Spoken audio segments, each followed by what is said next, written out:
Hey, what's going on, champions? Welcome to Growth Mode. I'm your host, Donnie Bovine, and I'm the CEO and founder of Success Champions, and I've spent over 20 years in the sales game and in the last almost 4 years running my own business. So I've been spending a long damn time figuring out how to get better at sales, how to scale and grow a business, and sharing my story along the way to help out others. Hanging out with me, as always, is my buddy Kevin Snow, who is a sales and automation tactician and genius. This dude is an absolute rock star to helping you figure out the back end of business. So, on this episode, we talk about how to scale, grow your business, and get out of your own way while you do it. And we usually debate things from the viewpoint of an extrovert and an introvert, or those creepy, weird people. So, on this show, Kevin, what the hell are we talking about? We are not the creepy, weird people. Today, we are going to talk about why people think winging it on a sales call is a good idea, and why it's actually not.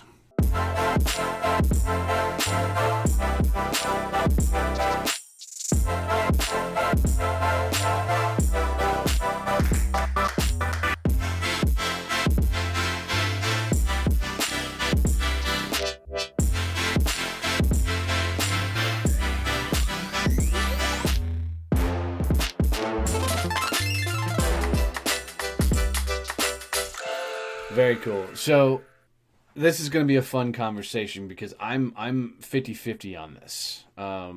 I think on every sales call I do follow a very similar process and theme. But I do know that when I was with Sandler Training, which is a great training organization, if you don't have a sales process, they will teach you a process, step by step, 7 steps to sell. And I think it's good for people that have never thought about a sales process. But for me, I can't follow a rigid process. This is true. In anything, not just sales. So I think I have a system that I've never broke down step by step by step that will get from start of a conversation to we start a new business relationship together. But I am not the hardcore systematic sales guy. But I know you, Kevin, spend more time selling to a system than not, right? So I systemized how I did the conversation in the sales meetings really early on because I was getting drawn into the bad habit of selling and talking all about me, as opposed to finding out about the client and what they actually had going on and their issues and how we could help so I could then frame a conversation down the road more effectively. So I systemized that really a lot just so I had something to follow and learn from. So I was able to go down, all right, here's the questions I ask, here's how I want to evolve the conversation. And eventually I got to the point where I didn't need the script anymore. And I was able to have those conversations and control the questioning to move how I wanted it to. But I had to have the process to learn that. The other thing about winging it that I see a lot of salespeople do that I want to make sure we touch on too is the whole idea of researching the client before you go meet with them.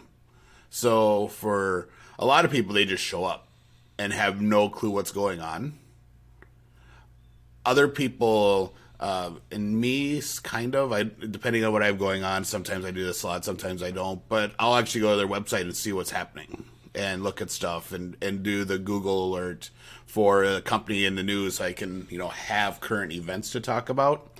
But some people just go in like, I don't know anything about this person. And so we're going to find out. Beginning of this, we said we're going to debate. We're debating today because I realize you and I are opposite on this. Because I am definitely the freaking guy that doesn't research shit. I don't open a website. I don't look at LinkedIn. I don't look at anything. And for me, it allows me to stay completely fucking curious. I don't want to know shit. Because, truthfully, I'm a naturally curious person, and I want to know about somebody's world. I mean, I know at the end of the day, people only have 5, 6, maybe 8 problems they're going to be dealing with. right? So I know it's going to be in one of those wheelhouses. So if I have any sort of system, it's knowing what those things that could be going wrong in their business or their life or whatever else that I'm going to be speaking to. But if I have ammunition, this is why I don't, because anything I know, I'm going to use. And that's a dangerous thing for me, because then it becomes some sort of freaking crutch. But I mean, you're more research built in nature. I mean, that's just how you work. But I've seen you go into sales calls with no information and do just fine. Yeah, and that's why I said, depending on what I have going on, I don't do the research as much as I used to when the only thing I did was sales. Now I have a few other things going on in my life. But, one of my pet peeves for salespeople is when they come in and the meeting is like, so what are we talking about today?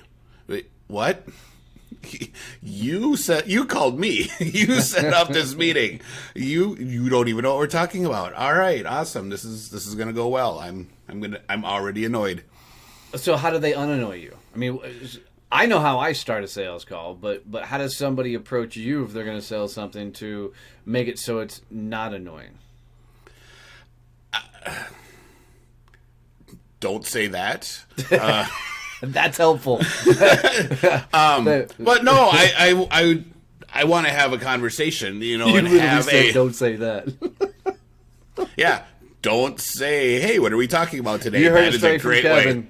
way. That's the way to start a sales call is don't say that. Thank you for that wisdom.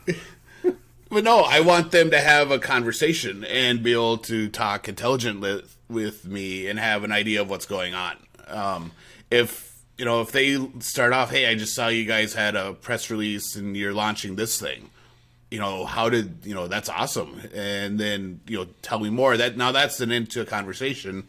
And it's, especially for your I's and your D's and, the people, they now get to talk about themselves, about something that they're really excited about, because obviously they put out a press release, so they have to be excited. It has to be a big thing for them. So, things like that. Hey, I saw you just got this award. Having that situational awareness is a great way to break down that, well, it's a salesperson versus buyer situation. And it's like, hey, you're actually interested in me, and you did a little research. Well, I like that approach. I think sometimes you got to be cautious with it, only because if you're dealing with a bigger organization, you have a professional buyer, right? That professional buyer has no idea a press release just went out the damn door, right? They're just disconnected from that space. But my favorite way to start a sales meeting is to get them to tell me where I should go. So I still won't do any research. I don't want to know anything prior to the company whatsoever. But I will sit across from them. And you got to understand, guys, Kevin comes from a tech sales space, so where he's dealing with more technology and the likes. You got to know your shit, and you got to know what they need. But for me, I've always sold, more of a service side of things. And so I'll sit down across from somebody and be like, all right, Kevin, this can go one or two ways. I can roll you through everything our company can do, take you step-by-step functionalities and the likes, or I can ask you a few specific questions about your company, and we can kind of uncover if we're going to be a good fit for each other. How would you like me to proceed? And 9 times out of 10, they'll tell me option 2. So I think it's really important for me to put a caveat on my whole let's go do a bunch of research statement. You don't want to do so much research that you're coming in with a predisposition to what you think they need. Yeah, my research, so when I'm talking about doing research on a client before going out to meet them, is just to, kind of understand, some of the basic information about them, what they have currently going on, the news articles about them, that type of stuff. Yeah, so go back to listen to episode 15, and we'll talk about why your genius is scaring your clients. Yep. Because we talk about once you start sharing all the shit you start turning them off. So to the reference I want to be able to know enough stuff so that when they talk about something, it's like, yeah, I saw an article about you guys opening that location, or I saw you all just bought this building downtown. How are you using that? And then I can sound intelligent and not like this, oh, you bought a building? Wow, that's huge. Cool. Tell me about that. When do I get to sound intelligent? You want to stump a C? Ask a question like that. Too funny. No, Donnie says lots of smart things. Some of them are technically smart ass. Right. But the word smart's in there, so that's helpful. So, but yeah, I mean, I think at the end of the day, you still have to sell, not step by step, but you have to go through stages of a sales call. Like, you got to get to know somebody, right? There's got to be some sort of connection. There's got to be some moment of time where you figure out how to connect with the person. There's got to be a transition from that connection point to, okay, let's really dive into your business, right? It's like the old style sales training pre-internet of when you go into the office and you look at all the pictures and stuff they have on their shelves and their walls to try and figure out what that connection question is. Dude, funniest fucking moment ever was I had a guy that became a client of mine doing sales training, had all these pictures of what looked like his family behind his desk because he was a super high D and a complete asshole. But he left the picture, and people would come in and goes, "Oh, is that your family?" He'd be like, "No, that's just a picture that came with the frame." He put the pictures up there to try and become more of a nice guy. And he's like, I get so many motherfuckers that would walk into me and go, "Is that your family?" "No, that's just a picture that came with the frame." And it would stump them every time because now they didn't know how to proceed. That is funny. When we have these Success Champions World Headquarters, I see you doing that. I'll walk into the office and there'll be a brand new picture there. I'm like, oh, Donnie has a new family. Well, and I think we'll cover in another episode of how we connect with the prospect. How do we open up a sales call? I think that'd be a good episode to do. But to sell, kind of in this system and process way, you've got to know what's next in the moment. You got to know what that next stage is and where you're going, because at some point, you got to uncover, how can you help them? If you can help them, you're going to have to uncover, price at some point, what they're willing to pay, can they afford what you're selling, and then you got to get to some poor stage of like a closing stage. And if you've ever heard Kevin and I talk, we don't talk about closing. We talk about starting a relationship, but most people wrap their head around the phrasing closing. So, but you've got to sell towards some sort of rhythmic process, because if you don't, you're going to go to the wing it method and you're going to be all over the map. Every one of us has sat across from a salesperson that next thing you know, an hour's up and you didn't accomplish a fucking thing. And that person goes, but I'm still doing my presentation or whatever else. You've got to have some sort of system and process in place. Yeah, I completely agree. There's so much stuff that goes on in that initial meeting where you're trying just to figure out who's who and what's what and how, if there's a reason that you even should keep talking to each other. That if you don't have some sort of system in place on how you do that, you're going to end up wasting a lot of each other's time.